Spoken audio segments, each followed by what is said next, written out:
Luis Miguel, ¿verdad? El Sol de México. Un acontecimiento una vez. Yo recuerdo cuando él era prohibitivo en precio, que lo trajo Van Inter al Estadio Quisqueya. Oye, ay, qué tiempo, Luis Miguel, ¿eh? Cómo cambian las cosas. No, pero Luis Miguel hizo un tremendo concierto el año pasado, fue un conciertazo. Ay, sí, aquí, muy bueno. Bueno, está bien. Miércoles 26 de noviembre, se va a noviembre. Ya yo les dije a ustedes que el lunes me verán aquí en diciembre. Voy breve. Paliza, le han caído los palitos a Paliza. Sí, pero fue un problema de enfoque. Yo lo decía ayer, no entendí el motivo. Él comenzó muy bien. Dijo, dominicanos y dominicanas, sé que ustedes están indignados. Yo también lo estoy como servidor público, como presidente de un partido. Y comenzó a hablar del narcotráfico. Y después comenzó a repartir culpa. Yo pensaba que era que le iba a chapear bajito. Pero, ni modo, ahí está. Y parece que el último caso es el del ex regidor de Boca Chica. Ellos se dieron cuenta que ya se había llegado muy lejos. A propósito, ahora se están diciendo que quién apresó, que la impunidad, que quién condenó. Si él fue en la boleta del PRM en el 20, etiquéteselo al PRM en el 20. No digan que el PRM fue ahora. Ay, la impunidad. Mire, señores, brevemente, nada más me voy a quedar con Venezuela, porque estoy bastante preocupado. Cuando yo le dije a ustedes que se suspendió la cumbre de las Américas, ustedes busquen mi discurso de esa mañana, yo llamé la atención y le dije, venezolanos y venezolanas, ustedes pueden perder su país, lo de allá y lo de aquí. Por ese camino es que se va. Hoy viene Pijexe, el secretario de Guerra. Llega hoy, saludémoslo. Yo creo que, como se ha dicho, eso se enmarca en la agenda bilateral de cooperación en materia de seguridad que nosotros tenemos con Estados Unidos. Muy bien, hasta ahí. Yo aspiro a que no se emitan ninguna declaraciones desde aquí que puedan comprometer a los dominicanos. Nada más digo eso. Atención, señor canciller Roberto Álvarez, que usted está bien centrado. Venezuela no es una amenaza para la República Dominicana, como tampoco es para los Estados Unidos. Ahí yo caigo. Cuando yo estaba escuchando a Trump hablando ahí en el avión de que él podía hablar con Maduro, que salvar vidas, él dijo que el staff lo está considerando. ¿Qué es el staff? El staff se reúnen, ¿verdad? Ya sean los más cercanos, el equipo de guerra, y comienzan a barajar opciones. Yo sé que ese staff se va a dar cuenta de qué es lo que le están diciendo las encuestas a Trump y a los republicanos. Por eso digo que no es un problema de ellos. No sé si fue en el aire que dije ayer que una encuesta de CBS dice que el 70% de los estadounidenses rechaza. Vi una más reciente, YouGov, así como gobierno, que dice que es el 55%. Por ahí una del viernes de la BBC, y dice que el 97% de los demócratas rechazan una intervención. Usted me dirá, bueno, es un problema de los demócratas. No, efectivamente. Eso es lo que debe preocupar, porque los demócratas están compactos, el 97%. Ustedes ven en el Congreso, en el Senado, cómo los 49 demócratas han votado 5 o 6 veces rechazando eso. Entonces, eso debe estar preocupando a los republicanos, y por eso yo digo que cualquier salida en Venezuela debe verse con delicadeza, porque todavía hoy yo no veo ningún plan B.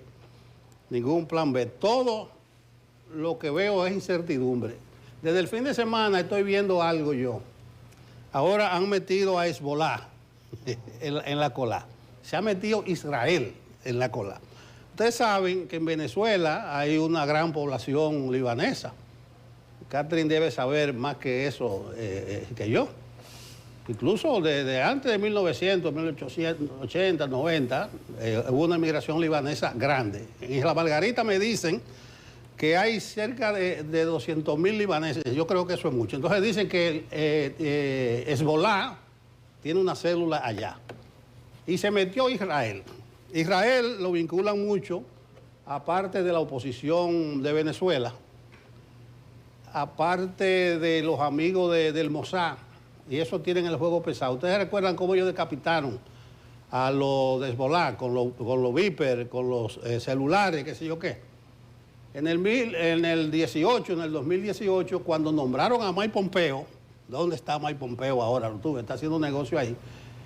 Le he dicho 5 veces aquí, julio, agosto del 18, nombraron a Pompeo, y Pompeo, entre los planes de intervenir a Venezuela, decía que allí había una célula en Venezuela de Hezbollah. En ese mismo 18, en diciembre, busquen una carta de María Corina a Netanyahu, pidiéndole apoyo a Israel para decabezar a un gobierno que es aliado de Irán. Y busquen en el 2020 un apoyo y un acuerdo de María Corina con el Likud, que es el partido de Netanyahu. Entonces, yo digo eso porque si se mete la gente del Mossad, si se mete Israel, que Estados Unidos no va a intervenir, sino que va a hacer una guerra desde fuera, autónoma, ese país yo no sé para dónde va. Finalmente busqué el plan B. González Urrutia estuvo el día 10 en Berlín, que celebran unos eventos allá de la caída del muro. Y vi un discurso muy bueno pidiendo la democracia, la libertad. Y busqué el plan de María Corina y de Urrutia en las elecciones ahora del 28 de julio. Plan País y Venezuela Tierra. Tierra de gracia. Venezuela Tierra de Gracia. Yo lo leí completo porque también vi a María Corina cuando participó en el evento de Miami, de la Florida, que fue con un plan de 5 puntos. Decía María Corina en ese foro, donde estaba Messi y esa gente. Y Trump. El punto 4, transitar de un control estatal a una economía impulsada por el sector privado. Eso le planteó ella. 5, solicitar financiamiento del FMI, el Banco Mundial y el BID, triplicar en 15 años el tamaño de la economía, etcétera, etcétera. O sea, que hay toda una agenda. Eso no era lo que planteaba el programa de gobierno. Pero ni modo, va por mal camino Venezuela. Vamos a ver qué resuelve Trump y su staff. Por lo menos yo sé que mañana, que es Acción de Gracia, esa gente van a estar tranquilos comiéndose su pavo. A los militares le mandan su pavito.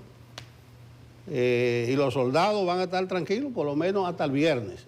Pero no veo de manera optimista lo que puede o va a pasar en Venezuela. A propósito, los 2 pavos que perdonaron tenían de 20 kilos cada uno. Eso no son 40 y pico de libras.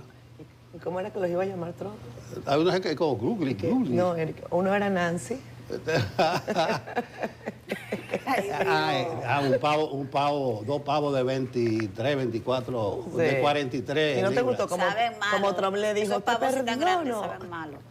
Bueno, pero atención que Venezuela no pinta bien y no es porque vayan a invadirlo, los yanquis no van para allá, pero ya yo veo por qué está el asunto de los vuelos. Que le doy la razón a la FAA porque hay unos aviones volando de guerra a 65 kilómetros de la costa. Pero ni modo, lo dejo así, pero estoy bastante preocupado, muy preocupado por lo que yo llamo Venezuela destruida y canibalizada. Federico. Buenos días, Nelson. Buenos días, Catherine, Yanesi, amigos que nos sintonizan, que nos escuchan. Miércoles 26 de noviembre, Día Mundial del Transporte Sostenible. Yo creo que uno debería reírse. Día Mundial del Transporte Una de las recomendaciones es que montemos mucho bicicleta o que caminemos. Sí. Todas las recomendaciones. Viene Marcos Barinas en estos aquí días, por recomendaciones, planes y sugerencias no nos quedamos atrás. No. Ahí no. El mayor problema de eso es que lo que sugieren siempre andan en sus jipetones. De hecho, yo me enteré los otros días que hay una ley que prohíbe llevarse los semáforos rojos. Yo pensé que eso estaba permitido. Y que había que usar como todo el mundo lo hace. Pero bueno, sí, Venezuela está destruida, pero hay que ver quiénes la destruyeron. Pero la situación es complicada, como tú señalas, Nelson, agregarle a todo esto que con el tema de las líneas aéreas, el gobierno de Venezuela dio 48 horas para que las líneas aéreas, específicamente las europeas, no sé por qué no se metió con las otras, pero le dijo a Air Europa, Iberia y JetBlue, ¿cómo que se llama la otra? Sí, diciéndole que tiene 48 horas para restablecer operaciones con Caracas, de lo contrario perderían las licencias. Vamos a ver qué va a pasar mañana con relación a eso. Los aspectos de Venezuela se van complicando, pero paradójicamente mientras por un lado se complica la situación, por otro lado aparentemente se afloja o se debe en víspera de solución. El tema de Ucrania, Nelson, están hablando de que este año va a haber paz ya. Incluso el mercado ya está tomando nota con los precios del petróleo que van a la baja. ¿Qué dice Polymarket sobre la guerra de Ucrania? Habrá que ver, que es un termómetro del mercado. Y las reuniones bilaterales sostenidas entre el gobierno de Estados Unidos en Ginebra con la delegación ucraniana han sido bastante productivas en boca de su secretario de Estado, el señor Marco Rubio. Y lo que confirma eso en realidad son las declaraciones de Mark Rutte, que dijo que no, que este año ya la paz se ve a la vuelta. Pero aún así, si usted quiere saber cuál es el origen de esa guerra, o el origen o las causas del sostenimiento casi para 4 años de esa guerra, el señor Rutte dice hoy que aunque se llegue a la paz, Rusia seguirá siendo una amenaza para Europa. O sea que, aunque se firme la paz, como quiera vamos a estar en pie de guerra. Y lo está diciendo el secretario general de la OTAN. Entonces, en vísperas de casi concretarse un acuerdo donde los ucranianos y los rusos se están cediendo de parte y parte, el jarro de agua fría del secretario general de la OTAN es que no importa que se firme un acuerdo, Rusia, léase, el país que tiene más armas nucleares en el planeta, seguirá siendo una amenaza para la paz. O sea que hay que seguir armándose y hay que seguir con un lenguaje beligerante.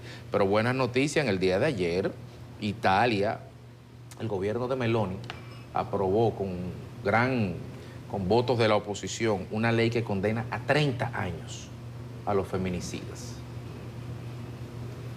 Así es. Sí, de entrada. Y digo que es importante que sea el gobierno de Meloni que lo haga, porque usualmente, y no lo digo por ella, usualmente, y no quiero generalizar, algunos sectores vinculados a eso que se le etiqueta como derecha, tratan de descalificar, o por lo menos dicen que tratan de hacerlo, el tema del feminicidio.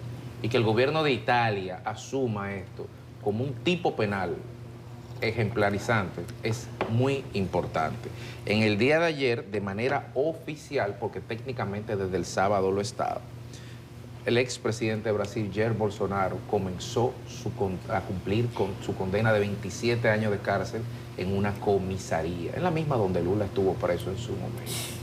Digo oficialmente porque aunque estuvo ya detenido el sábado por intento de quitarse el grillete electrónico con un soplete, parece, no sé cómo podemos tipificar eso, a lo mejor el abogado de la defensa dirá que le dio urticaria o que le dio una reacción y por eso se lo quería quitar y que eso no es nada y que eso es persecución política, atacarlo por eso. Por eso lo llevaron a la comisaría, pero ya técnicamente fue recluido.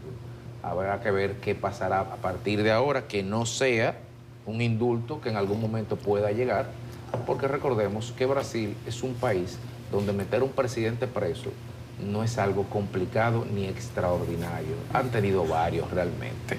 En el plano local, bueno, las declaraciones del señor Paliza siguen dando algo de qué hablar. Estaremos comentándolas el día de hoy a propósito de las reacciones generadas por diferentes partidos de la oposición en ocasión de las mismas.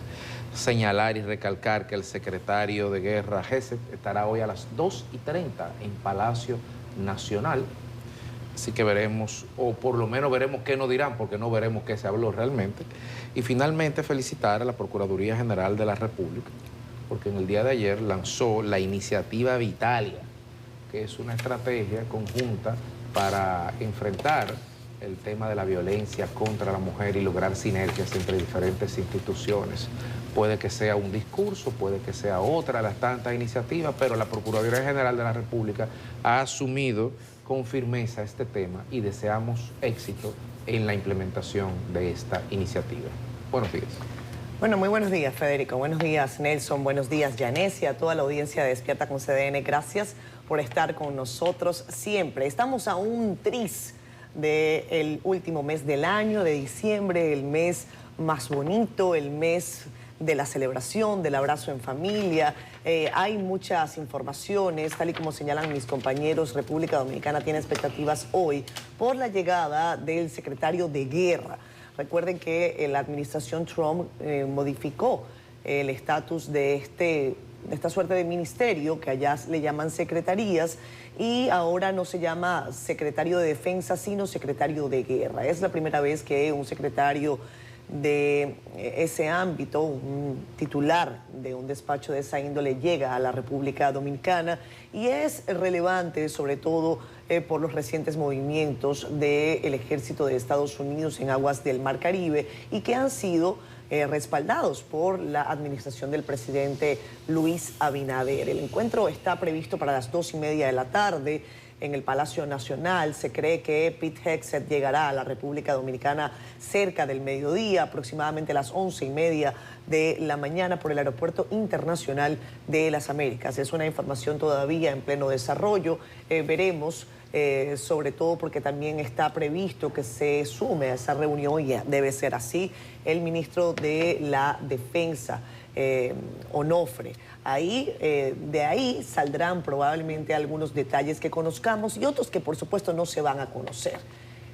Hay algunas especulaciones, yo prefiero quedarme con el resultado de la rueda de prensa y observar el movimiento días después. Ya hemos visto que tras una serie de visitas de funcionarios de la administración Trump a la República Dominicana se han producido posteriormente algunos eventos importantes, entre ellos recientes decomisos importantes de droga, también recientes revelaciones sobre nuevos casos de narcotráfico y nuevos casos, lamentablemente, de narcopolítica. Narcopolítica porque son algunos políticos, no todos, y en esto hay que hacer siempre la salvedad y la precisión, los que han sido cooptados por el narcotráfico. Algunos podrían considerar que primero eran políticos y el narco los cooptó, otros podrían considerar que siempre fueron narcos y que se metieron a la política. Eso también es relevante.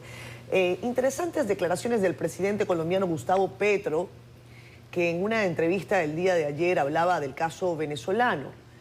No sé, Nelson, si pudiste ver la previa de esa entrevista del colombiano, que tiene un tremendo lío en su país porque le han descubierto unos computadores en el que, entre otras cosas, la investigación del canal de noticias Caracol revela vínculos, presuntos vínculos entre las disidencias de las FARC y altos funcionarios del gobierno de Petro, no solamente para que las disidencias de la FARC pudieran andar campantes por toda Colombia con vehículos blindados y que pudieran incluso tener nuevos portes de armas, sino que también revela nuevos indicios de financiamiento de la guerrilla y específicamente de el narcotráfico a la campaña del señor Petro. Esto en la recta final de su gobierno. Pero para los que toman nota, Petro decía hace algunos días que bueno, que si atacaban a Venezuela, también atacarían a Colombia, etcétera. Y ha dicho ayer esta perlita que el problema de Venezuela es un problema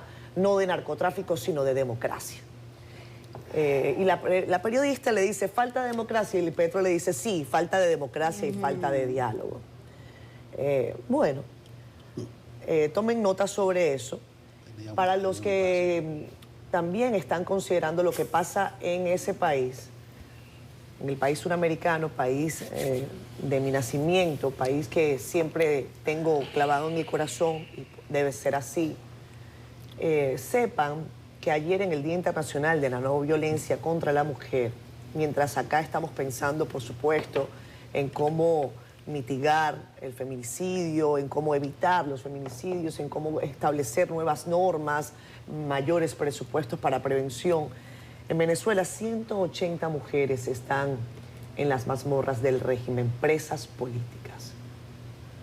Algunas de ellas, como el caso de la señora Yosida Venegas, una mujer de tercera edad, que como su hijo es preso político, cuando ella lo iba a visitar, pues también la dejaron presa. Y así sucesivamente. Las historias son muchas. Cuidado con la lectura de la prensa. Yo coincido muchas veces con mis compañeros en que hay que leerlo prácticamente todo, porque así uno se arma su propio juicio. Pero el mayor juicio, si a usted le encanta aquel régimen de Venezuela, el mayor juicio que usted puede hacer es tomar un vuelo a Maiquetía, caminar por las calles, si no de Caracas, por las calles de cualquier localidad y ver cómo el país ya ha sido lamentablemente destruido. Venezuela tiene una situación realmente deplorable desde el punto de vista económico, sobre todo al interior del país. Los que han ido recientemente, quienes han ido recientemente, pueden narrar con precisión la diferencia sustantiva que se vive en algunas calles de la capital, en donde no necesariamente los servicios públicos fallan con recurrencia, y cómo eso contrasta de manera amarga con lo que ocurre en el interior del país. Si usted todavía quiere hacerse un juicio mayor, vea las cifras de migrantes. La gente no se va de casa porque le da la gana. Y la mayoría de la migración venezolana no se inició ni siquiera con las llamadas sanciones, que algunos intentan argumentar que es por eso que Venezuela está como está. No, Venezuela está como está porque tiene un régimen criminal, cleptócrata, que ha secuestrado el poder. Y la más reciente muestra y prueba de ello ocurrió el pasado 28 de julio, cuando más del 70% de los venezolanos le dijeron al señor Nicolás Maduro: usted debe irse a casa democráticamente, sin llamar a ninguna potencia extranjera, etc. Y si hubiesen permitido que los venezolanos votáramos, los que estamos en el exterior, el barrido hubiese sido de más de 90%. Pero esas son las cifras que a la gente no le gusta recordar, o al menos algunas personas. De acuerdo con lo que incluso leí bien el artículo de Federico ayer en el Listín Diario, búsquenlo, interesante perspectiva, y lo conversábamos fuera de pantalla, el llamado día 2, el día después, y yo le comunicaba también a Federico esa preocupación, porque más allá de lo que pase por la cabeza del señor Trump, que uno no necesariamente sabe qué será en virtud de lo que ocurre en Venezuela en las próximas horas, sí es cierto que yo creo que se ha dilatado esa decisión, porque ¿qué pasa el día después? ¿Cómo organizamos a este país, que no es un país pequeño, que es un país con fronteras porosas, que es un país en donde operan carteles de narcotráfico, que es un país cooptado por la dictadura desde hace 25 años, en donde la oposición ha sido absolutamente desarticulada, perseguida y torturada, y en un país en el que será difícil rescatar la institucionalidad? Sin embargo, yo me inscribo en que la esperanza debe estar en el horizonte, porque si nos mantenemos con los que estamos en el horizonte, créanme que lo único que tendremos es más debacle, más hambre, más muerte y más tortura.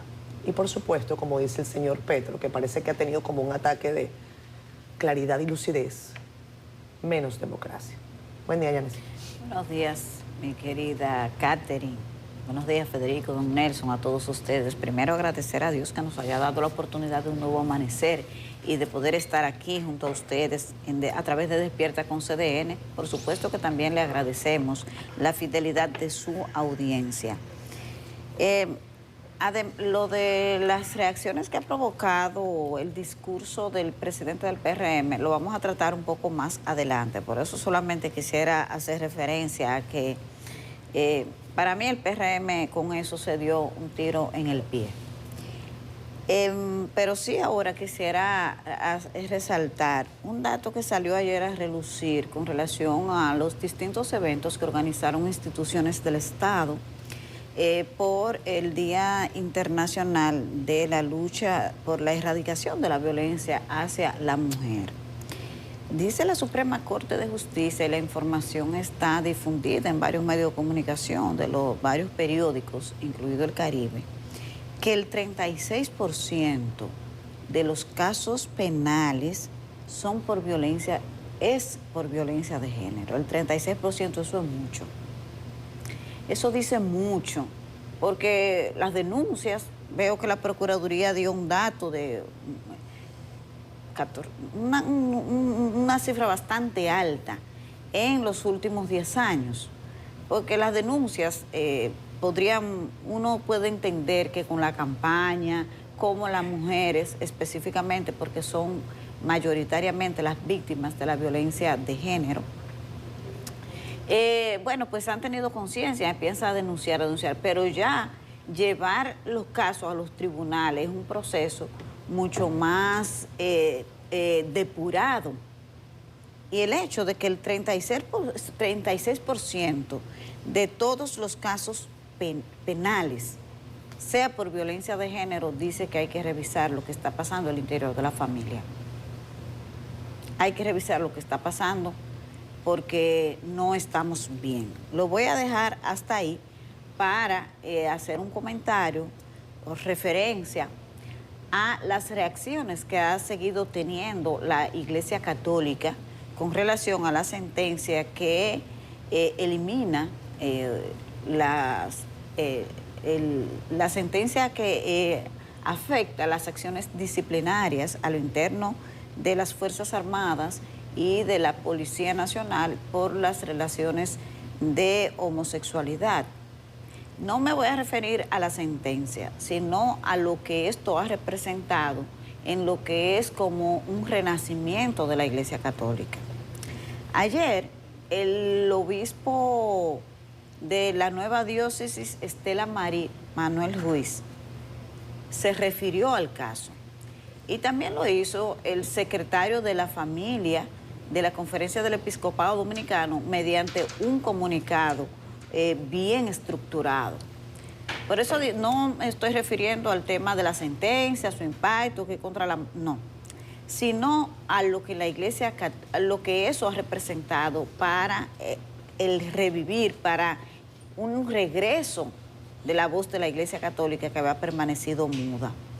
De lo que observan estos dos obispos, me llama la atención lo que ellos puntualizan con relación a la actitud del Tribunal Constitucional.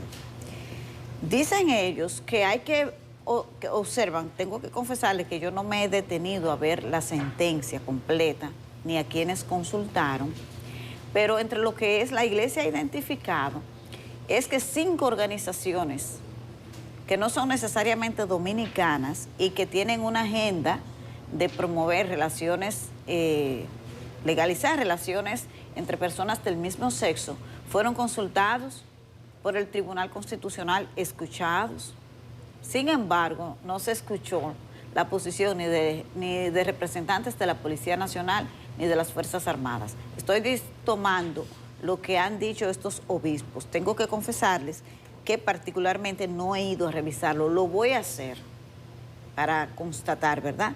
Pero si es así, entonces hay como un vicio de origen en el objetivo del tribunal con esta sentencia. Así que hay que tomar en cuenta este trabajo que ha hecho la Iglesia Católica de ir un poco más allá de lo que se ve y de lo que se dice. ¿Quién movió eso? ¿Qué busca el Tribunal Constitucional con esta sentencia y de colocar en este momento ese tema y hacerlo así como de manera hasta precipitada, porque no contaba con los consensos necesarios a lo interno del órgano para emitir una sentencia de este tipo que resulta tan contradictoria para lo que son los valores y la identidad y la cultura del pueblo dominicano? Así que ahí está la Iglesia de nuevo insistiendo y cumpliendo el rol que le corresponde. Es un papel relevante que tenemos que valorar y sin ánimo de cuestionar el papel de los obispos anteriores, pero las cosas son como son y los hechos están ahí, la historia está ahí, nadie va a cambiarla y evidentemente que hay una diferencia y que los obispos, especialmente en el Gran Santo Domingo, con la salida de Manuel Ruiz y antes lo hizo Monseñor Morel Diplán, el obispo coadjuntor, de manera insistente, respondiendo a los medios de comunicación, en la caminata de Un Paso por Mi Familia, pues la Iglesia Católica está de vuelta. Así que felicidades, que están cumpliendo y retomando su misión. Ahora vamos a ver lo que traen las portadas del Caribe y CDN con nuestro compañero Francisco Madrán. Hola, ¿qué tal? Muchísimas gracias. Muy buenos días, Yanesi. Saludo a todo el equipo de Despierta con CDN y a los amigos que están en sintonía con nosotros. Vamos de inmediato a colocar en la pantalla del televisor las informaciones que traen el día de hoy. el periódico El Caribe, y lo hacemos con la foto principal. Se trata de los miembros de la Junta Central Electoral, quienes serán los invitados en el día de hoy en la entrevista especial de El Caribe y CDN este miércoles. En tan solo minutos, espere esta importante participación de los miembros de la Junta Central Electoral. Hablarán, entre otros temas, de la nueva cédula digital. En otra nota que desplegamos en la mañana de hoy, habla de la gestión y el legado de David Collado, que son reconocidos por razonadores por el posicionamiento del turismo y la recuperación tras la pandemia.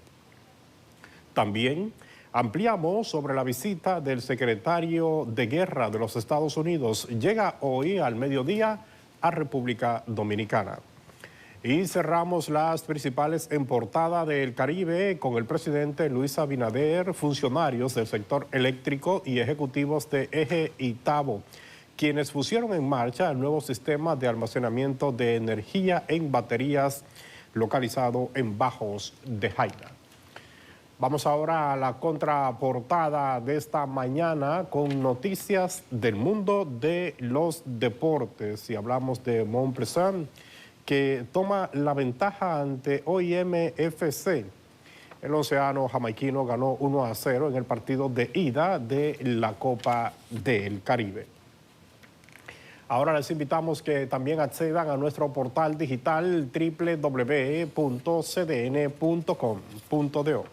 Aquí usted podrá conocer otras importantes informaciones como esta de los alcaldes de la frontera que se pusieron a disposición de migración para combatir el flujo migratorio. Además, tenemos las posiciones de diversos legisladores por el rumbo que lleva el estudio del proyecto del presupuesto general del año 2026. Concluimos las principales en CDN Digital con la opinión de un experto que propone una unidad antilavado en la Junta Central Electoral para frenar el dinero ilícito en las campañas electorales. Así que todas estas informaciones pueden ser ampliadas en nuestro portal www.cdn.com.do. Les invitamos también que adquiera una edición impresa del periódico El Caribe. Es todo de nuestra parte, continuamos con más en Despierta. Mitad de semana con unos días por delante que prometen mucho. El clima siempre será necesario para uno saber cómo moverse. Jean Suriel está a cargo. Muchísimas gracias, muy buenos días. Hay una vaguada que ha aportado núcleos nubosos y también algunas precipitaciones en República Dominicana, y en las últimas 24 horas ha concentrado sus efectos sobre todo hacia la región del Cibao y hacia la cordillera central, donde ha generado algunas precipitaciones moderadas. Hoy seguiremos bajo los efectos del mismo sistema atmosférico que permanecerá todavía durante las próximas 24 horas, influyendo en las condiciones atmosféricas de República Dominicana. Vemos que el Frente Frío número 7, que se ha tornado estacionario en las últimas 24 horas, se moverá hacia el Atlántico Norte, dejando aún más frío al norte de la región del Caribe. Es por eso que los vientos que lleguen desde la región atlántica seguirán refrescando las próximas noches y madrugadas hasta nuestro país. Y vamos a estar pendientes al desarrollo de un sistema de baja presión al suroeste del Mar Caribe, que ha estado impulsando núcleos nubosos que llegan desde la región caribeña hasta República Dominicana. Algunas ráfagas de viento podrían desarrollarse en diferentes zonas de nuestro país por la influencia lejana de esa baja presión. Mientras tanto, en República Dominicana la vaguada seguirá todavía con núcleos nubosos hasta el fin de semana, y se espera que el próximo sistema frontal ya en las próximas 24 horas estará saliendo desde Estados Unidos para ubicarse al norte de la región caribeña. Pero será para el fin de semana que una vaguada asociada con ese sistema atmosférico pueda así incrementar las posibilidades de más aguaceros en diferentes zonas del territorio nacional. Estas han sido las informaciones meteorológicas. Bueno, muchas gracias, como siempre, Jean Suriel, preciso, certero y a tiempo. Se le acaba la temporada ciclónica allí en Suriel el domingo. Pero él tiene otro trabajo. A la pausa. Ahorita. 7:44 minutos de la mañana. Gracias a ustedes por continuar con nosotros. Regresamos con más de Despierta con CDN. Por acá están repartiendo decretos. Señores, esta Navidad debería ser una Navidad linda, pero yo creo que vienen días difíciles en República Dominicana. Sí. Ay, no, y eso. Muchacha. ¿Y qué tú sabes que yo no sé? Algo sé. Lo que yo sé es que van a dar el doble el día 5. Algo sé. Mira, pero no Que ya viene la brisita navideña. Sí. Que habrá conciertos, que los comedores económicos van a llenar el país de platos baratos. Van a encender las luces del A lo Villa, mejor ella está de Villa refiriendo Navidad. a los días Villa difíciles, Navidad. al desempeño del Licey, que ciertamente ha sido algo muy Muy difícil. pobre, muy Muy pobre. pobre. Pero el Licey despertó ayer, Fede. ¿Cómo que ¿De qué despertó? manera? Cuando Despertó viene, estaban ayer. despertando el monstruo ¿Cómo que dormido. despertó si sigue en el sótano? Bueno, pero, óyeme, hay patadas que, aunque sean de ahogado, son patadas. Ese era un monstruo dormido. Yo no puedo hablar mucho porque el escogido está No, muy no, pero cerca. que tú no puedes hablar más de lo difícil que tú hablas. Sí, no puedo hablar más. Pero Por puedo- ejemplo, porque yo tengo planes muy lindos para no, esta tú no vas a Navidad. tener problemas. Ah, Algunas personas van a tener problemas. Vamos con Facebook Live. Ay, Josefina padre. Taveras dice Bueno, buenos si días, está bendiciones metido en desde San droga, Pedro de va a Macorís. tener problemas. Dice Delio Samuel Marmolejo Frica No, también. pero que se entreguen como dijo Pero Paliza. Nelson, déjame leer a la gente. Pero Pero tú que que has puesto Paliza el dijo tema. que se entregue. La No, gente. pero tú, ajá. Son Mira, esos, ¿te son vas a dejar esos. provocar? Que se entreguen. ¿Cómo que diría? Entriéguense. Entréguense, dijo Paliza. Esta es una lista. ¿tú de qué? Entrégate. Eso es como que no le luce Ay, no. a una persona de gobierno decir que entréguense. Vaya y búsquelo. ¿Verdad? Ok. Vaya y búsquelo. No, pues supone que él sabe quiénes son, si está pidiendo que se entreguen. Bueno, Fran Pérez Mota dice, viendo a Maduro bailar, así mismo bailaban los delincuentes en un pasillo en el Palacio de la Policía, donde habían varios con una varita mojada. Y así es que hay que hacerle, pero con los venezolanos en el pasillo dándole las varitas y pasando por el pasillo para que vayan. Gracias, Fran. Fausto Bello Uribe, buenos días para todos, buenos días para ti. Amparo Díaz, hablaron del cierre del Parque de las Luces en el Iberoamericano. Claro, lo hizo David por presión de personas con poder de esa época, como Yolanda Martínez, muy cercana al expresidente. Diablo. Mira, ¿sabes? ¿Qué mente? ¿sabes? ¿Qué mente? Así? ¿Qué mente?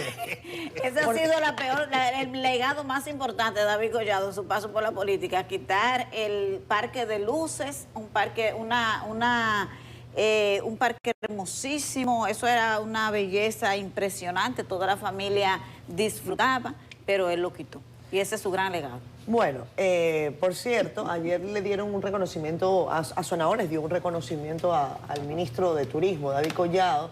Hay quienes consideran que ya cuando empiezan a dar reconocimientos es porque el ministro pues está diciendo chao, chao. No porque no se lo merezca, sino porque también hay quienes creen que este podría ser pues el último proceso, el último tramo de David Collado frente al Ministerio de Turismo. No lo sabemos. Espérate. Entendemos que, porque bueno, eso es una... No, déjame meter la cuchara ¿Qué tú otra crees? vez. Me ¿Qué tú sorprendió que el reconocimiento dice por su legado. Claro, Sí, claro. legado. Si están Por hablando eso, de legado. Por eso. Por eso yo lo interpreté así también. No, y no es para nadie un secreto, esto hay que decirlo, cualquiera que lea la prensa nacional y que lea entre líneas y que además escuche las recientes entrevistas del ministro Collado y comprenda su hoja de vida, sabe que el ministro Collado, con todo el derecho del mundo, como tienen derecho también otros miembros del Partido Revolucionario Moderno, pues va a llevar adelante una campaña a la presidencia de la República. Eso no es un secreto para nadie en este país. Y como no es un secreto para nadie en este país, pues entonces él tendrá que separarse de sus funciones como ministro de Turismo en un tiempo prudente. ¿El cuándo? Bueno, eso es lo que está por determinarse. Después Lo de sabrá Fitur. él y su equipo. Hay gente que piensa que va a ser después de Fitur, hay gente que piensa que va a ser un poco después. Independientemente de eso, yo creo que no se puede ser mezquino. David Collado ha hecho un excelente trabajo frente al Ministerio de Turismo. Eso yo creo que también es algo que el propio gobierno le reconoce, el presidente Abinader le reconoce. En eso no se puede ser mezquino. Hay números, hay cosas que son mejorables. El asunto de que si eran visitantes o turistas, independientemente de eso, que han sido pequeños ruidos en el camino, creo que ha sido una buena labor y qué bueno que a Sonadores ayer se lo reconoció. Leo brevemente también comentarios en Facebook porque no nos queda mucho tiempo. Alan Daniel Vargas Corsino está con nosotros, Josie Martínez, Dios les bendiga. delicada declaración del ministro acerca de las personas ligadas al narcotráfico en su gobierno. Así es, vamos a hablar de eso inmediatamente con las reacciones que ha producido la reciente alocución del presidente del PRM, José Ignacio Paliza. Sí, al respecto, la reciente alocución del presidente del PRM, José Ignacio Paliza, sobre los casos de narcotráfico que involucran a miembros de esa organización, ha intensificado el debate político en el Congreso Nacional. Y es que, como nos cuenta Yarilis Calcaño, tanto la oposición como legisladores del propio partido oficialista opinan que Paliza debió pedir disculpas al país por permitir que personas vinculadas al narcotráfico integraran su boleta electoral. La lucha contra el crimen no es política, es moral. Las declaraciones del presidente del PRM buscaban hacerle frente al espinoso tema del narcotráfico que afecta la imagen del partido oficialista. Pero lejos de cerrar ese capítulo, reavivaron las críticas en el Congreso Nacional. Tenía que darse en el pecho.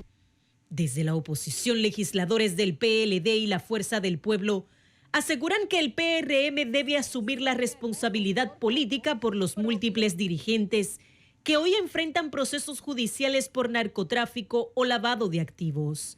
El presidente del Partido Revolucionario Moderno perdió una oportunidad de oro, primero de pedir perdón a la población, porque justamente él es el presidente del partido.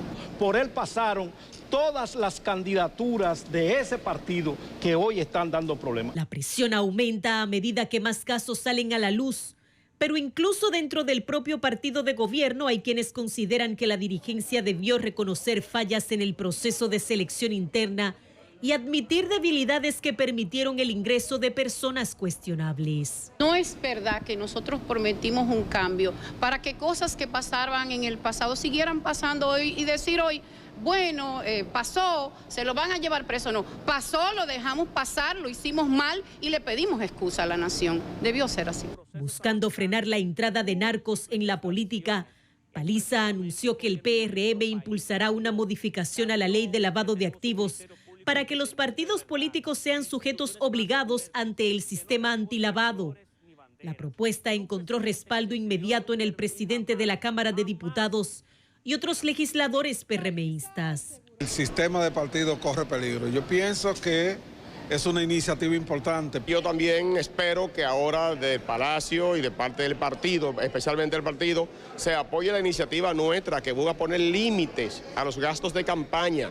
En medio de este debate, legisladores coinciden que el sistema político necesita más controles para impedir que estructuras criminales encuentren espacios en las boletas electorales. Yarilis Calcaño, CDN. Solamente agregar, porque nos tenemos que ir a la pausa, que ese discurso para mí fue un tiro en el pie del presidente del PRM a su propio partido. Lo hace el mismo día en que el gobierno está anunciando su paquete navideño. Nadie está hablando del paquete navideño, aquí se está hablando del discurso y las reacciones que ha provocado.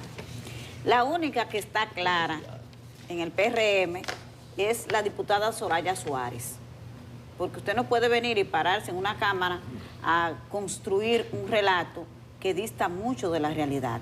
Pero sobre todo las reacciones que ha provocado el presidente del PRM y ministro de la presidencia decir que hay muchos otros casos y ahora los partidos de oposición lo que han tomado el tema para decirle que identifique quiénes son. Pero lo más alarmante para mí de ese discurso, que el presidente del PRM insta a los representantes de otros partidos políticos a que no encubran a sus supuestos narcos. Yo digo supuestos porque hasta ahora no hay. Y yo le pregunto, ¿y quién es que tiene el control de los organismos del Estado? Si usted como funcionario sabe que en otros partidos hay personas vinculadas al narcotráfico y al crimen organizado, pues lo que tienen que hacer es lo mismo que están haciendo con lo que están en el PRM. ¿Qué es eso? Eso de estar repartiendo culpas de esa manera y tratar de construir una narrativa diciendo, ay, que se entreguen porque aquí todos somos iguales. Y es verdad que el dinero del narcotráfico está en los partidos y en otras instancias porque está en toda la sociedad. Pero no me diga usted que tiene el control absoluto de todos los organismos de seguridad del Estado, que los otros lo están encubriendo. ¿Y para qué ustedes están? Ustedes no investigan. Vamos a la pausa.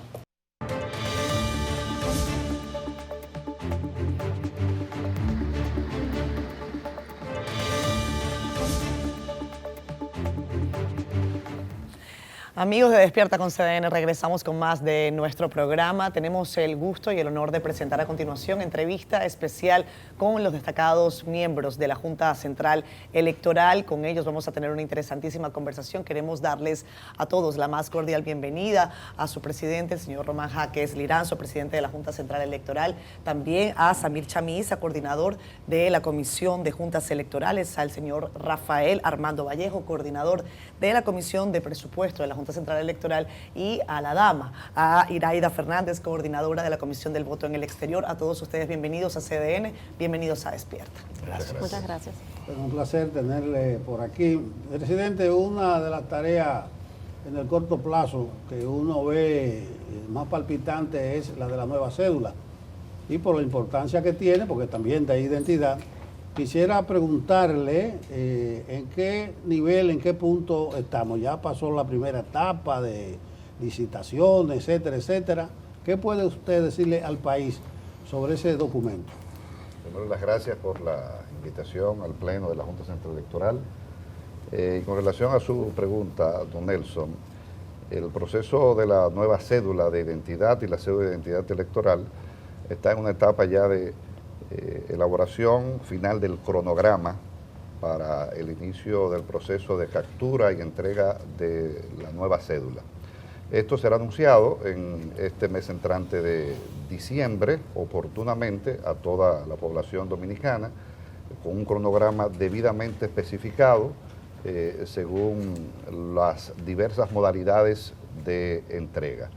Y es importante destacar que tendremos para la ocasión, por ejemplo, operativos en centros de cedulación fijos, que serán a nivel nacional aproximadamente unos 190, pero también tendremos operativos móviles de captura y posterior entrega para entidades públicas y privadas. Por ejemplo, aquí en el caso del Caribe y de CDN, nosotros oportunamente le solicitaríamos la nómina de los empleados, hacemos la captura y posteriormente le entregaríamos la cédula a los empleados de CDN y el Caribe en una fecha posterior. Esto agilizaría el proceso. Los centros fijos de cedulación, la entrega será a la ciudadanía de manera directa. Otra modalidad será los centros de expedición, que son los que funcionan en las distintas plazas comerciales, y estos tendrán citas, pero previamente, porque las plazas comerciales nos exigen que no haya un cúmulo de personas. En sentido general, estas van a ser las modalidades que implementará la Junta Central Electoral a partir del mes de enero, y desde luego un acto protocolar con la entrega al presidente de la República. Pero ya las tarjetas, que son de policarbonato, como ya ustedes conocen, están en fábrica, en la empresa Muhlbauer, y ya incluso han llegado los primeros equipos, que son las máquinas quemadoras de láser o el grabado a láser, para hacer las primeras pruebas con los genéricos, los plásticos genéricos que tenemos ya para hacer el montaje con miras al año 2026. Acláreme algo, yo pensaba que era una redundancia, pero ustedes dicen cédula de identidad y después dicen identidad y electoral. Sí, es importante. Porque antes no era cédula corrida. Es importante resaltar la diferencia. La cédula de identidad y electoral son para los ciudadanos y ciudadanas dominicanos, para en un lenguaje llano, que han cumplido los 18 años y tienen el derecho a elegir y ser elegibles. Por eso esa cédula incluso tendrá un color distinto a la cédula de identidad. La de identidad es para menores de edad, entiéndase de 16 hasta los 18 años, para militares, policías y extranjeros legales. Ahora bien, el Pleno de la Junta Central Electoral incluso está valorando un tercer color distinto para los extranjeros legales. O sea que podríamos tener, ya como el caso de los extranjeros pueda guardar más tiempo, la prioridad ha sido la cédula de identidad, que como hemos dicho tiene 3 aspectos fundamentales. Primero, valora los temas patrios. Tiene a Duarte, que ha sido avalado por el Instituto Duartiano y por Efemérides Patria. Tiene el escudo correcto, avalado por ambas instituciones. Desde el punto de vista patrio también tiene el monumento a la restauración. Desde el punto de vista cultural, que es el segundo, tiene la guira y la tambora. Y desde el punto de vista del medio ambiente, que es un elemento fundamental con miras hacia el futuro, tiene la cigua palmera y tiene el color larimar en la cédula de identidad. Como les reitero, habrá un color distinto a los extranjeros legales. Bueno, muy bien. Bienvenidos sean todos a Despierta con CDN. Magistrado, ¿habrá cambios en el registro civil para ese proceso de cedulación? Y también cuándo termine el proceso de cedular a todos los que tienen derecho a votar, porque recuerde que el 27 tenemos que ir a un proceso de primaria de los partidos políticos. Sí, la Junta Central Electoral desde diciembre de 2024, a través de la Dirección de Registro Civil, ha iniciado un proceso de depuración de todas las actas de nacimiento, que es el documento vinculante a la cédula. Como siempre decimos como Pleno y como Junta Central Electoral, un acta de nacimiento, una cédula de identidad electoral es un voto o un candidato o candidata que va a ejercer ese derecho a ser elegible. Entonces, en ese sentido, la depuración va a ritmo, aplicando cada una de las variables y corrigiendo los errores administrativos. Otros han quedado inhabilitados por suplantaciones, e incluso con aspectos que han estado en el tapete recientemente. Por ejemplo, ha habido una denuncia de que una persona declaró más de 20 hijos. Eso fue incluso conocido por este Pleno en el año 2024, y todas esas actas de manera irregular fueron anuladas a través de la Comisión de Oficialía, que coordina precisamente la magistrada Dolores Altagracia Fernández, a quien aprovecho para formalizar las excusas, ya que precisamente en el día de hoy compromisos previos designados por el Pleno le impiden estar con nosotros. O sea que el proceso del registro civil está en una fase acorde a el proceso de cedulación. Y vamos a estar listos para las primarias. Sí, porque en el 2026 es que se hará la renovación, tanto a nivel nacional. Ahora bien, en el exterior, sí es importante destacar lo siguiente, distinguidos y distinguidas.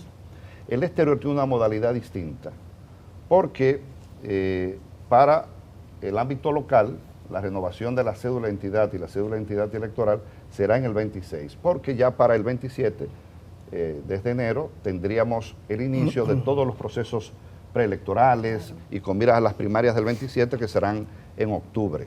Ahora el exterior no. El exterior, cuando arranque el exterior en el cronograma que anunciaremos en diciembre, eso será hasta el 31 de enero de 2028, porque el padrón del exterior es constante.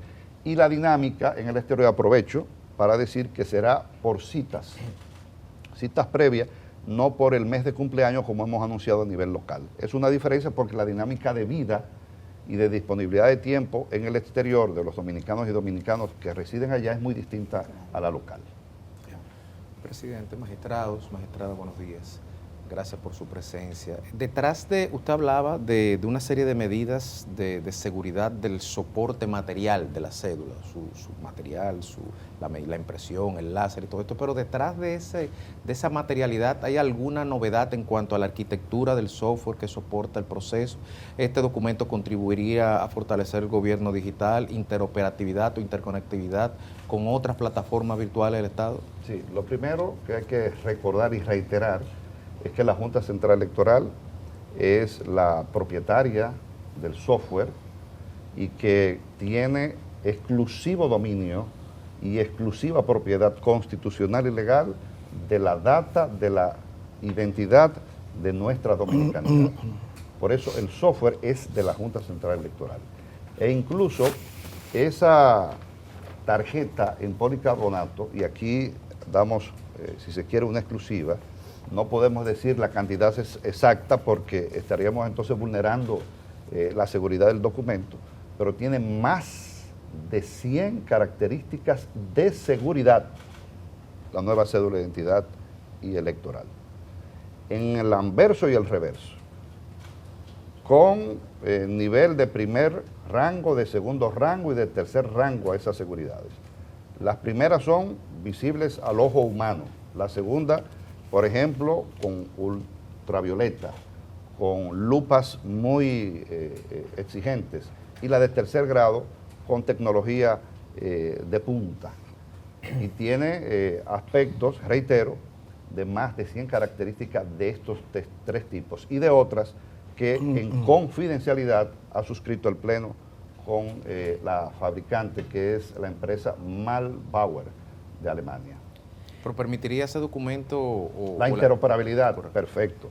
Sobre todo el sheet que tiene una parte pública y una parte privada. Y esto no puede crear ningún tipo de duda. Lo privado es para que el ciudadano o la ciudadana, a través, porque la cédula va a ser física, pero también la podrá tener digital en su celular. Así como usted tiene su tarjeta de crédito, la puede tener en su celular.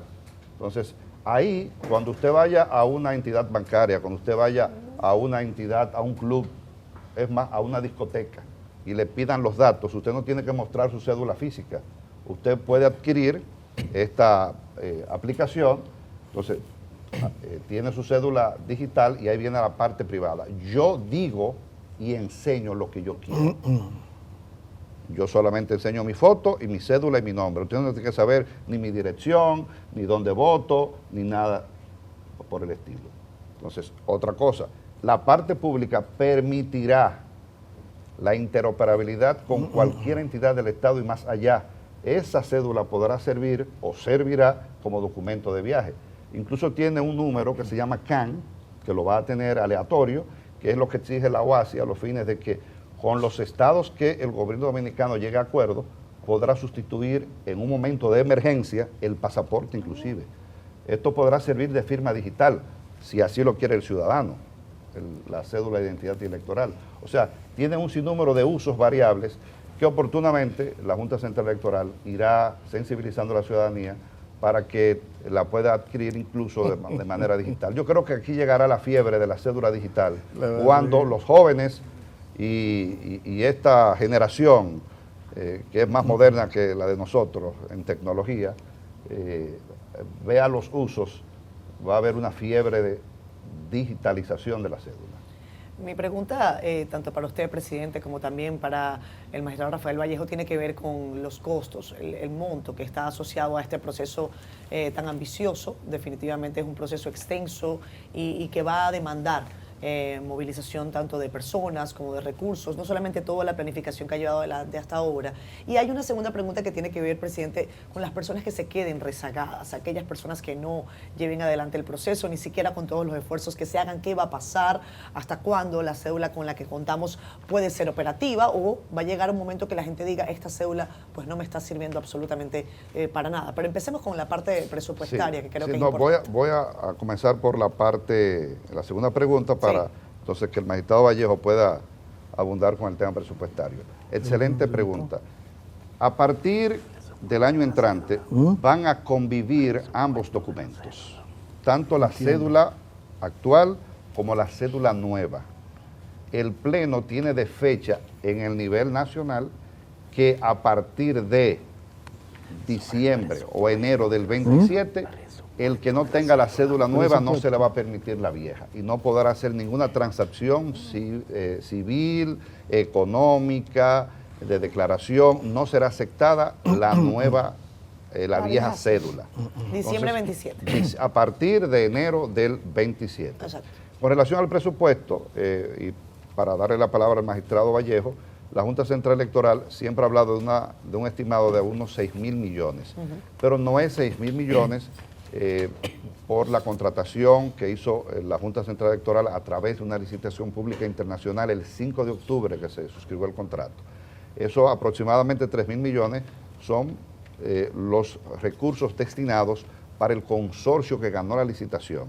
El resto, aproximadamente los 2.800 millones o 3.000 millones más, es para los gastos operativos.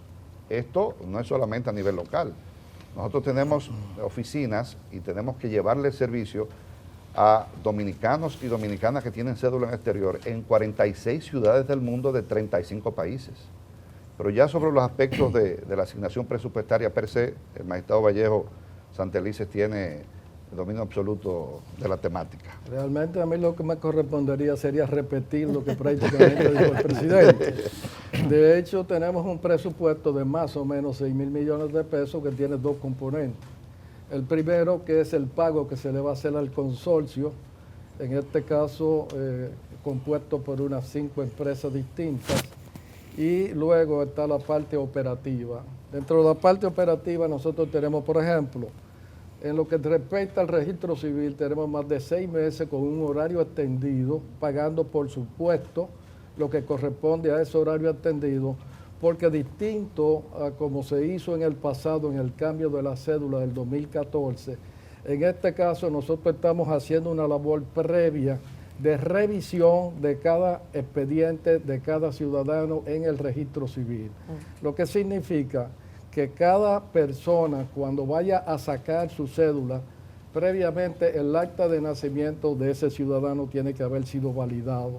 Eso implica un costo adicional porque se está haciendo un horario, como dije anteriormente, extendido.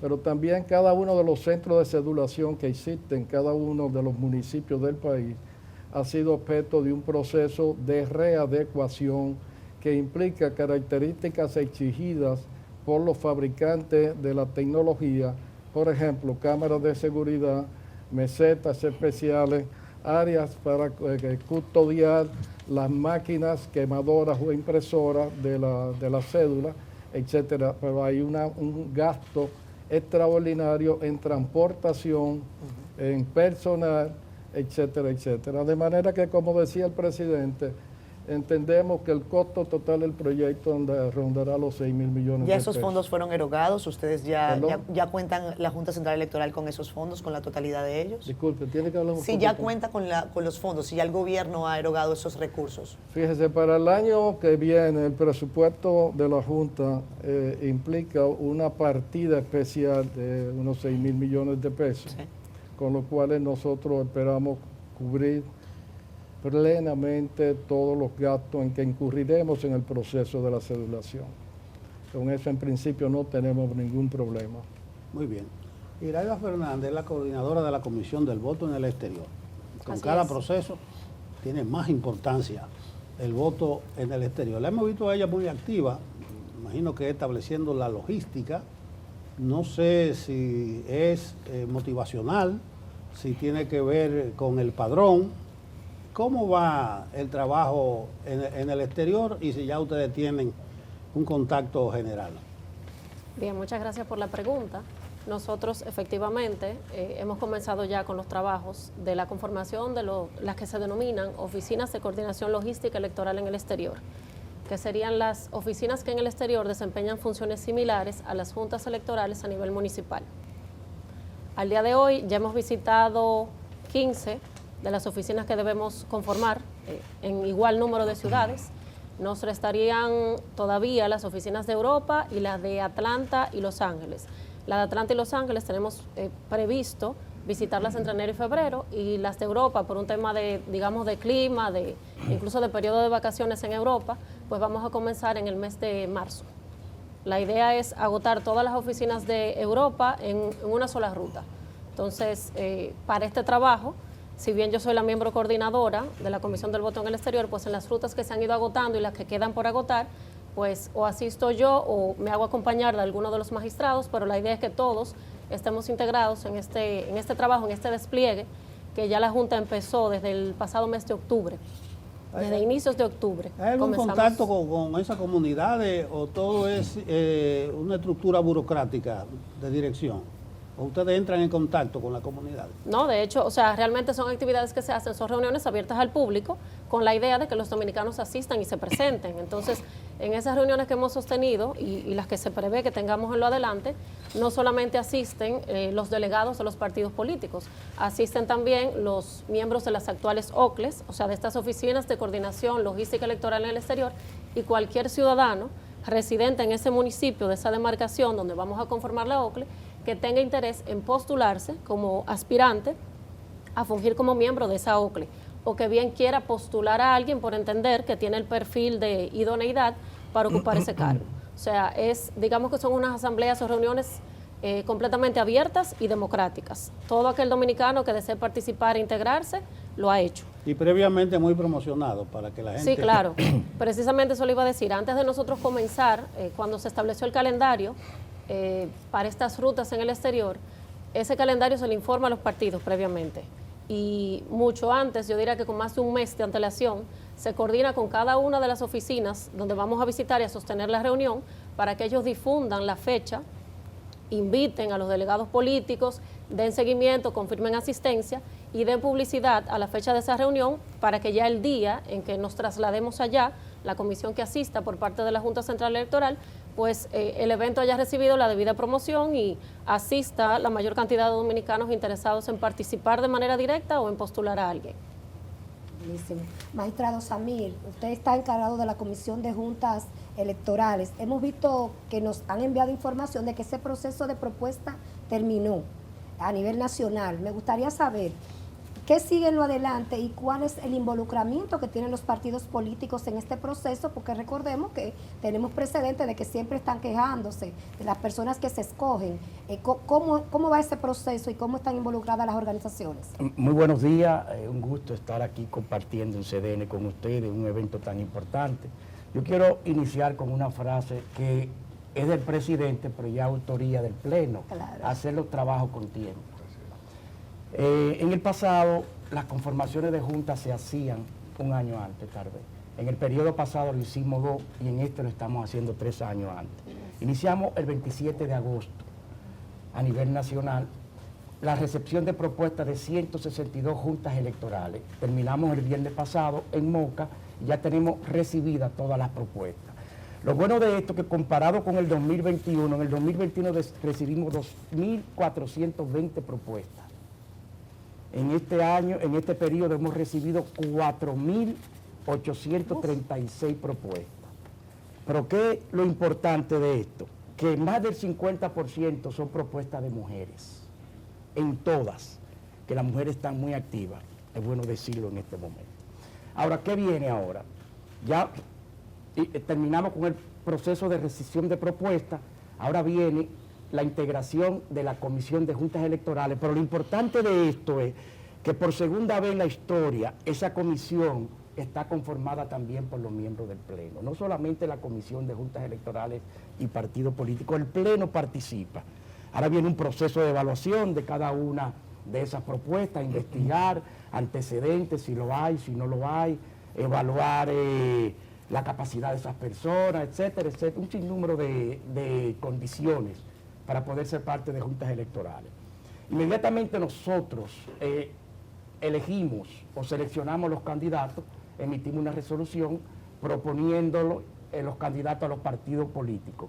Es una resolución que no es definitiva, ya los partidos políticos tienen la oportunidad de objetar cualquiera de esos candidatos o de esas personas seleccionadas y ahí ya la comisión comienza a evaluar ese pedimento de los partidos políticos. Hay que considerar que la ley ha sido sabia en ese sentido y en muchos casos dice la ley que cuando no existan ciudadanos que quieran participar como miembros de juntas electorales, la Junta Electoral tiene derecho a seleccionar personas que pertenezcan a partidos políticos pero de manera equitativa.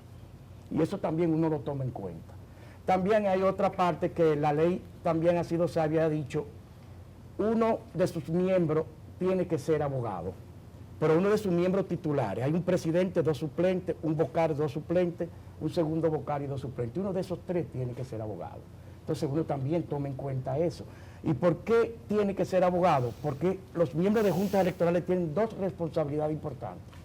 Una administrativa, que es administrar el proceso completo, desde la instalación de la mesa, custodia de los documentos, etcétera, etcétera, y una contenciosa, que es dirimir los conflictos que surjan el día del proceso electoral. Por eso debe haber un abogado, porque emiten una resolución y esa resolución debe ser recurrida ante el Tribunal Superior Electoral.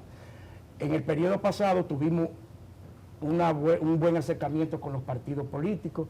Nosotros entendemos que si comparamos con el pasado, pocas objeciones tuvimos con los partidos políticos.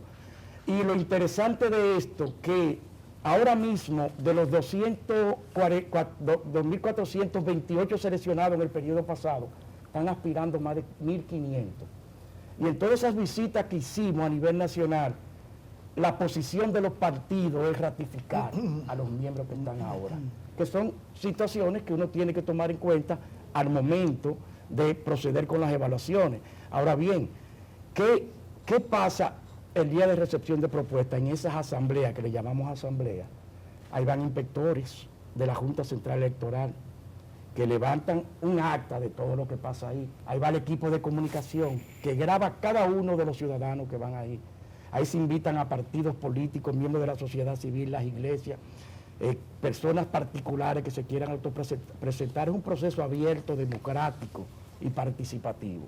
Por eso es que eso que dije al inicio, que iniciar esos trabajos con tiempo ha valido la pena, porque aparte de eso tenemos la EFEC, que ya se convirtió en instituto, y ESPEC ahora sí, que se convirtió en instituto, y uno de los propósitos del presidente y este pleno es capacitar a cada uno de esos miembros de juntas electorales. Por eso hemos dado adelante, como dice.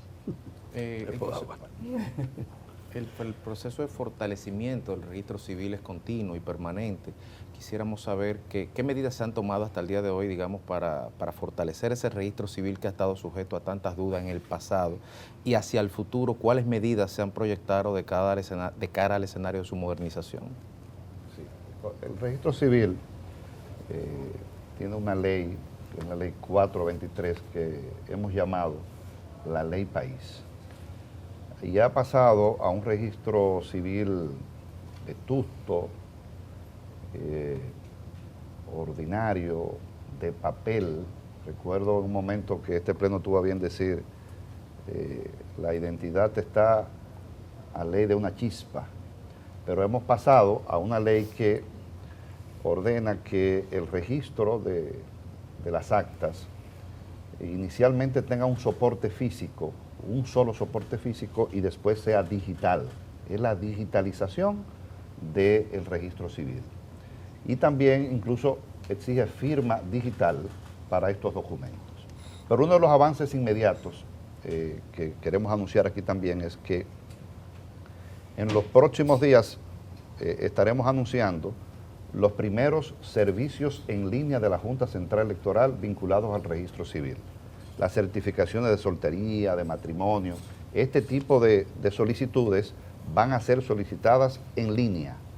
El ciudadano, y esto que es un expediente, no es una solicitud de un documento per se único, no, es un pliego de documentos que se van a transmitir, se van a enviar de manera digital, y que la Junta le va a emitir esa certificación. Ese es el primer paso. Después vamos a llegar al servicio en línea de la emisión de las actas. Vamos a iniciar con actas de divorcio y matrimonio, iremos evolucionando hasta las actas de fallecimiento y de defunción, que son las gran mayoría. Esperamos que para el 2026 la Junta Central Electoral vamos a iniciar con las certificaciones en este año, y pasaremos en un primer plan piloto con certificaciones emitidas digitalmente en lo que tiene que ver con matrimonio y divorcio, para pasar posteriormente a las de defunción y de nacimiento, lo que es un paso trascendental en llevar el servicio a la ciudadanía. La Junta se ha caracterizado, por ejemplo, por tener en centros comerciales, en los malls, servicios los días feriados. De lunes a viernes usted puede ir a determinadas plazas comerciales de 9 de la mañana a 9 de la noche. Los días feriados hasta las 2 de la tarde. No importa, sea sábado o domingo, puede ser el día de la Constitución, el día de Reyes, y usted va a la plaza, se puede tomar un café, no sé si hay alguna promoción acá, pero en lo que espera su acta, usted está en esta plaza. Hemos llevado la Junta al ciudadano, y lo propio ha ocurrido con un sinnúmero de servicios que tienen que ver con la asistencia a la ciudadanía a través de Confirma, la unidad que dirige la magistrada Iraida, que nos puede apoyar, asistencia directa al ciudadano por cualquier consulta que tenga sobre el registro civil.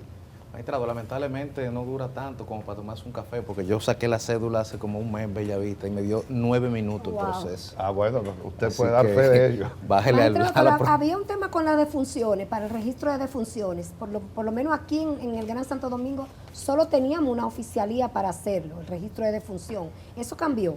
Cuando un pariente mío muere, tengo que ir a ese específicamente que está en el Leopoldo Navarro.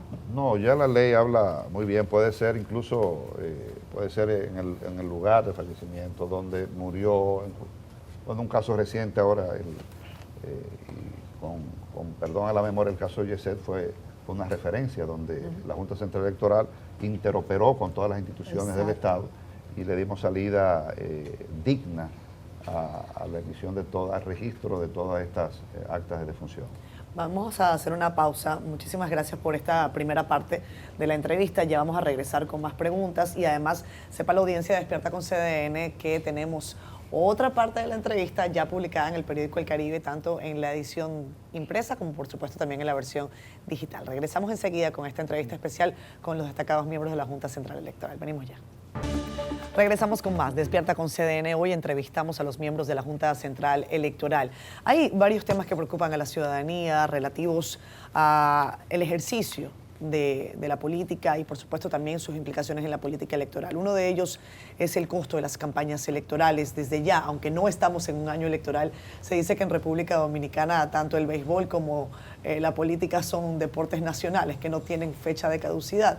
Y quiero preguntarles sobre las preocupaciones que tienen al respecto. Ya han llevado adelante ustedes incluso un proyecto de ley relativo a los procesos electorales que de alguna manera u otra normaba este ejercicio en virtud de los gastos en campaña, y ahora también se ha metido el componente terrible para la política de cualquier país, que es el narcotráfico. Es un gran problema y lo han dicho incluso el partido oficial para la República Dominicana.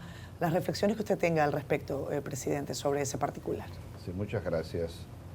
La Junta Central Electoral, este pleno, desde el 2021, como usted señaló, hizo una propuesta de reforma a ambas leyes, la ley de régimen electoral y la ley de partidos, agrupaciones y movimientos políticos. Una de las principales iniciativas y firmes de la Junta Central Electoral fue la reducción de los costos de la pre-campaña y campaña con relación a los topes. Hicimos propuestas concretas de reducción de los topes de precandidaturas y candidaturas y violación sin sanción, que es lo que estaba dispuesto. Nosotros sugerimos que el exceso en los topes, partiendo incluso de nuestra reducción, sea sancionado, porque por ejemplo, hay topes en el periodo de pre-campaña, pero a quien se exceda no hay sanción. Claro. Sería una sanción, si se quiere, moral, podría ser. Y en el caso de la campaña, aquellos que lo excedan, esos topes que no fueron acogidos, tendrían una multa del doble de lo excedido.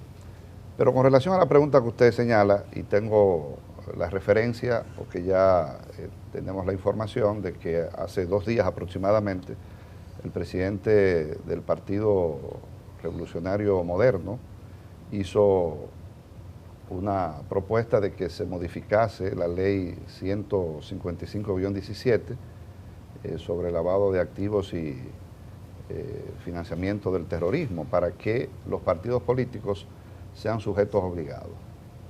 ¿Qué implica ser sujetos obligados de un partido político? Bueno, que lleve un programa de cumplimiento y que lleve la debida diligencia y desde luego que tenga el famoso oficial de cumplimiento o agente de cumplimiento.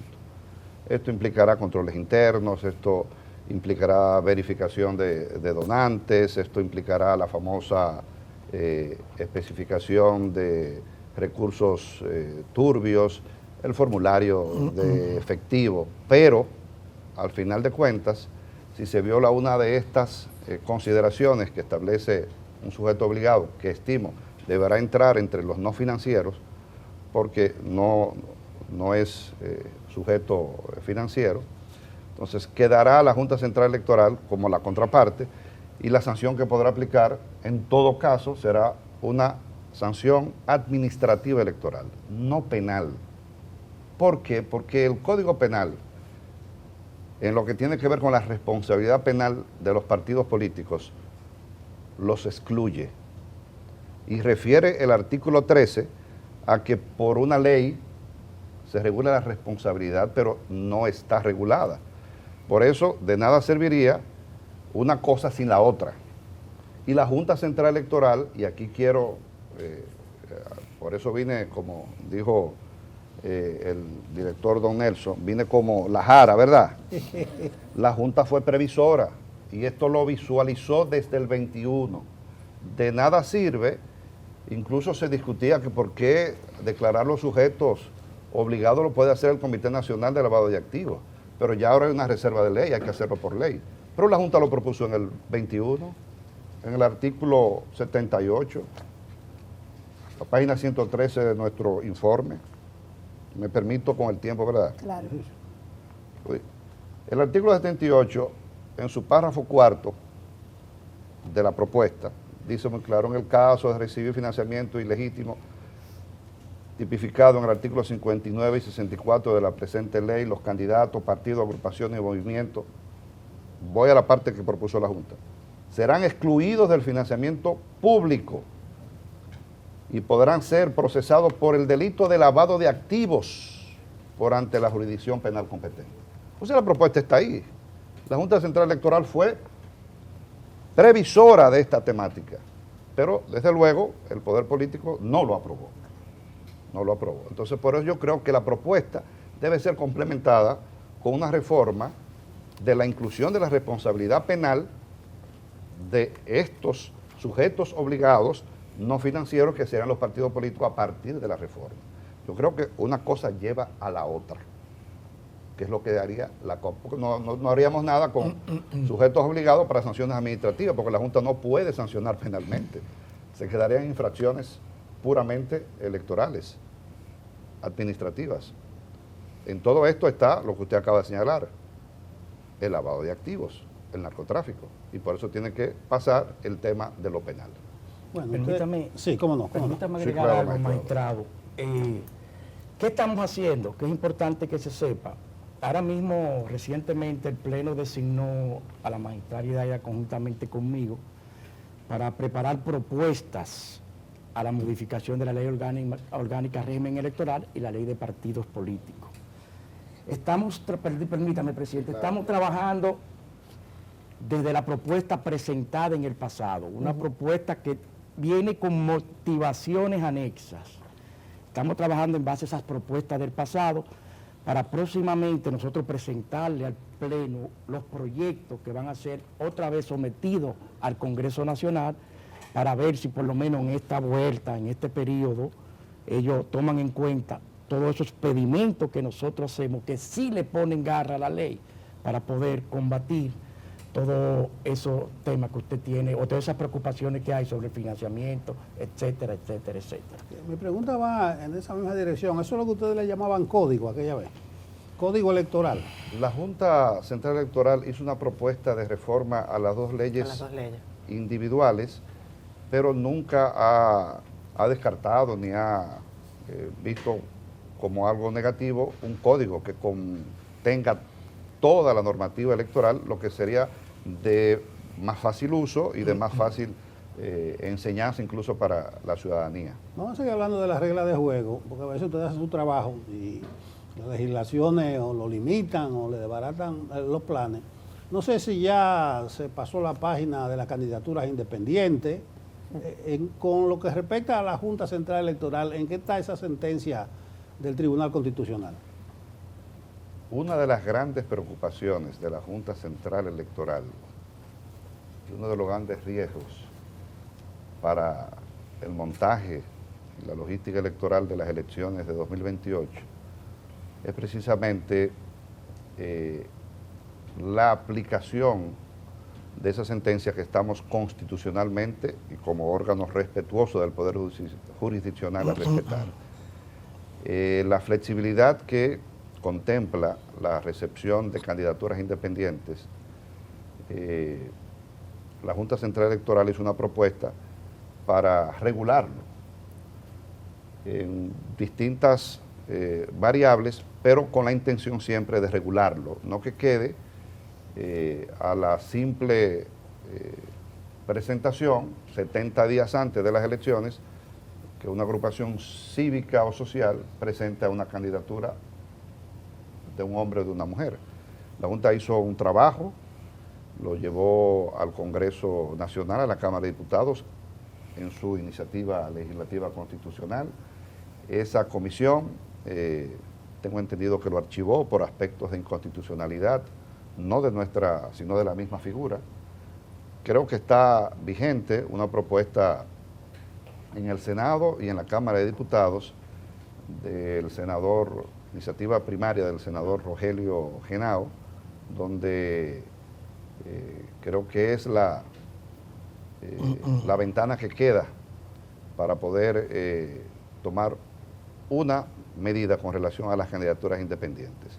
Porque si tenemos boletas electorales, como es lo que se prevé con miras al 2028, lo ordinario o lo común de candidaturas presidenciales rondan siempre 6, 7, 8.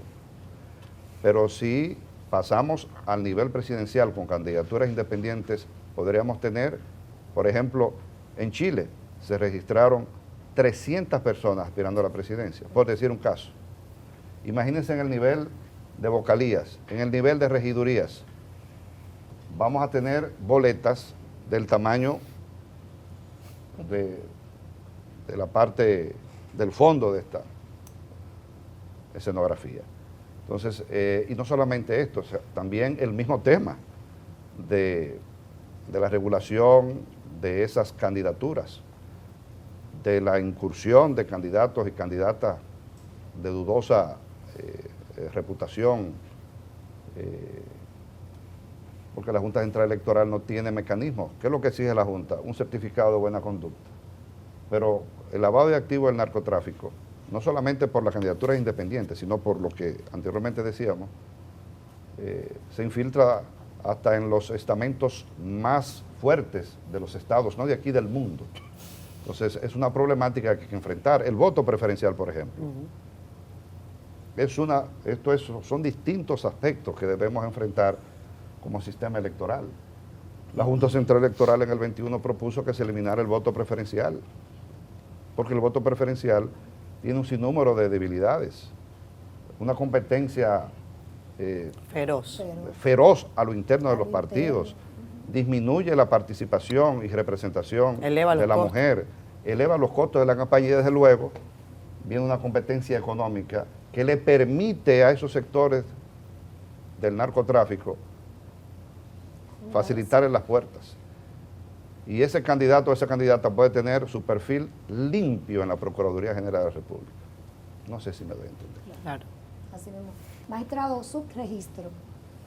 ¿Cómo está el país a nivel de subregistro y cómo está funcionando la unidad de declaraciones tardías? Porque antes veíamos que había una coordinación con el Sistema Único de Beneficiarios, que cuando identificaba familias que no estaban registradas, eso iba a la unidad de declaración tardía. ¿Eso existe todavía?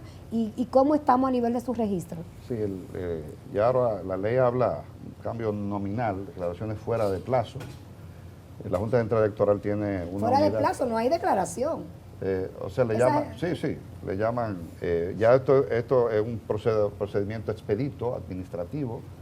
La Junta Central Electoral tiene un departamento dentro de la Dirección de Registro Civil que precisamente tiene este nombre y en el mes de enero, la Junta Central Electoral como rectora del registro civil y del estado civil de las personas, firma, cada 2 años, ahora se venció, un acuerdo de interoperabilidad con todas las entidades, por ejemplo con ANI, a través del gobierno dominicano, entre otras, el Ministerio Público, el Poder Judicial, porque esto impacta a todo el sistema del Estado Dominicano, regido por la Junta Central Electoral.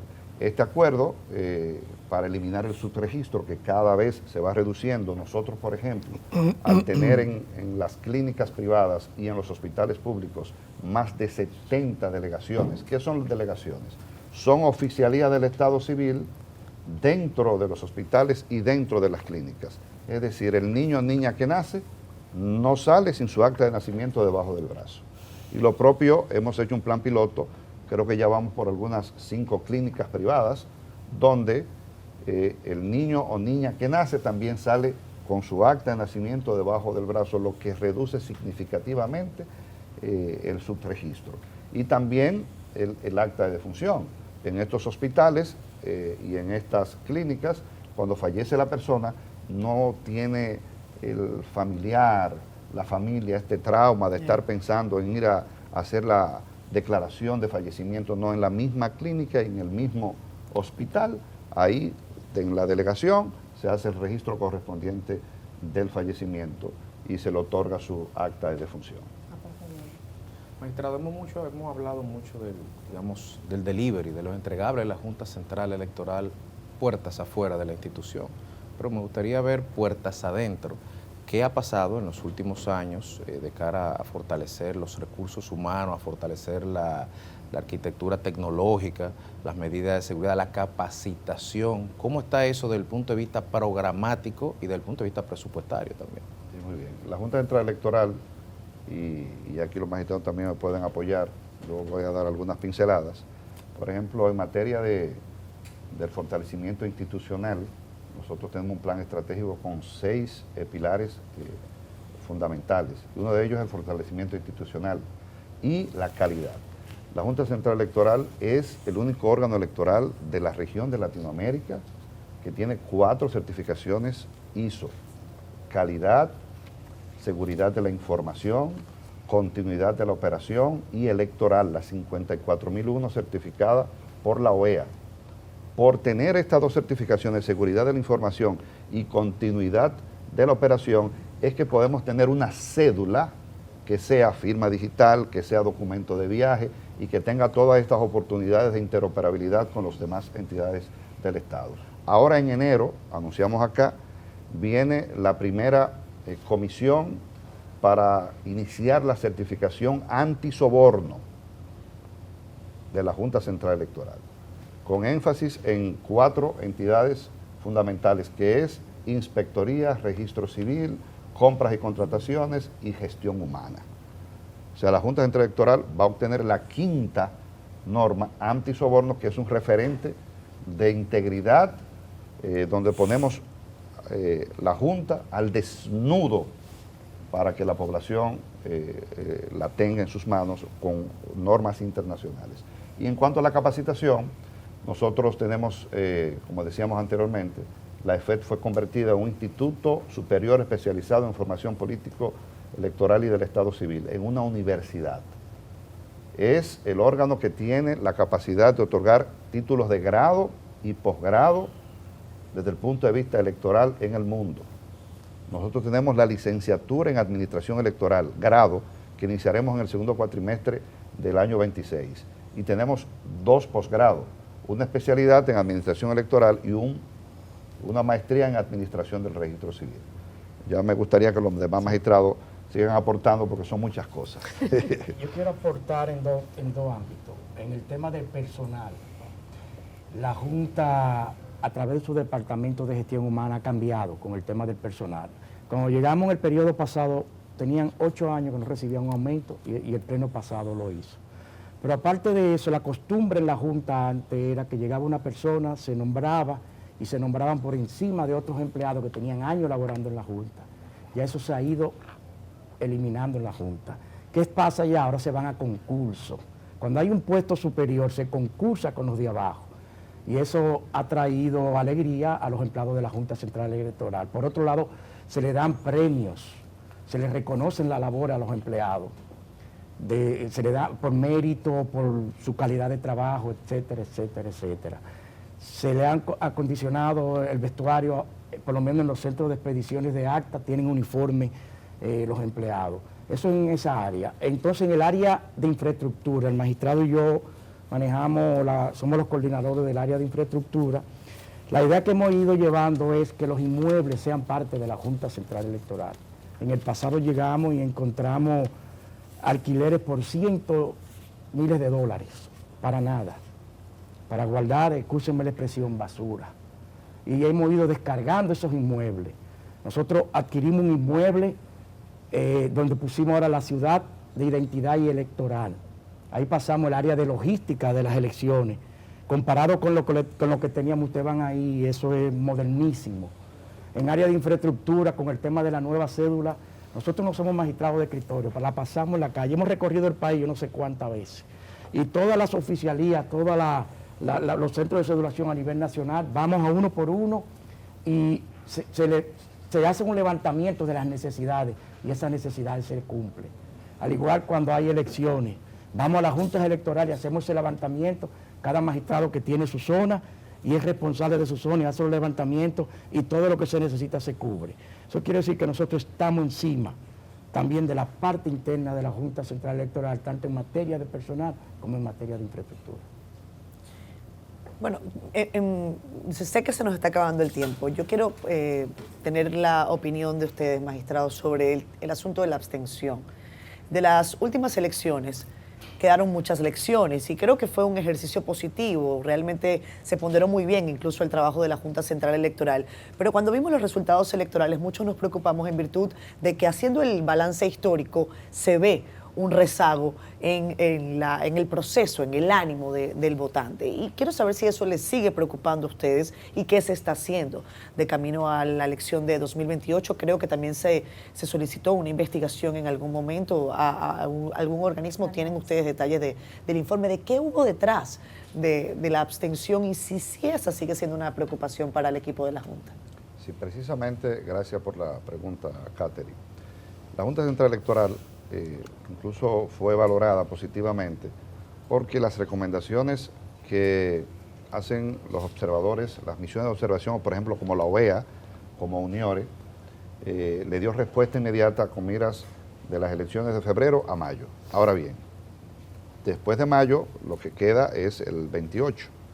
La Junta Central Electoral, viendo recomendaciones de la OEA, de UNIORE y de participación ciudadana, de que se haga una investigación sobre las causas de la abstención, inmediatamente aprobó en noviembre del año pasado un estudio cualitativo, no cuantitativo, porque no es cuánto, son las razones, las narrativas de por qué la ciudadanía aquí y en el exterior no ejerció su derecho al voto. Entonces suscribimos un acuerdo con CAPEL, que ha estado trabajando de manera permanente, constante. Es un proyecto que manejamos de manera mancomunada la magistrada Iraida Fernández, y quien tiene el honor de dirigirles la palabra, y está en una fase de presentación de un informe preliminar que se entregará ahora en diciembre. Se hicieron encuestas cualitativas aquí en República Dominicana y en el exterior. Se han entrevistado personalidades, políticos, ha sido un estudio bastante amplio y los resultados serán entregados en abril de 2026. Lo que va a permitir a la Junta Central Electoral, es un año de estudio, inició en abril, de abril a abril. Va a permitir a la Junta tomar acciones, no solamente desde el punto de vista de campañas de comunicación, sino también de estrategias geográficas en el exterior, de seguro van a salir aspectos que vinculan a los partidos políticos, a la democracia, a la educación. Pero vamos a esperar el informe que nos va a presentar CAPEL, que es la Secretaría Ejecutiva de UNIORE, y los partidos políticos están involucrados de lleno en este proceso. Los resultados serán públicos y entregado a toda la comunidad dominicana. Hay un preliminar en diciembre y uno Sí, pero completo. ese preliminar es del Para Pleno. CDN. Interno del Pleno. Muchísimas gracias, magistrados, por habernos acompañado Para en esta servirles. mañana. Como les decía en la parte anterior, la entrevista en su totalidad, además, está publicada en el periódico El Caribe, en el sitio de internet elcaribe.com.do y en cdn.com.do. Gracias a ustedes. Vamos a pausa y venimos ya.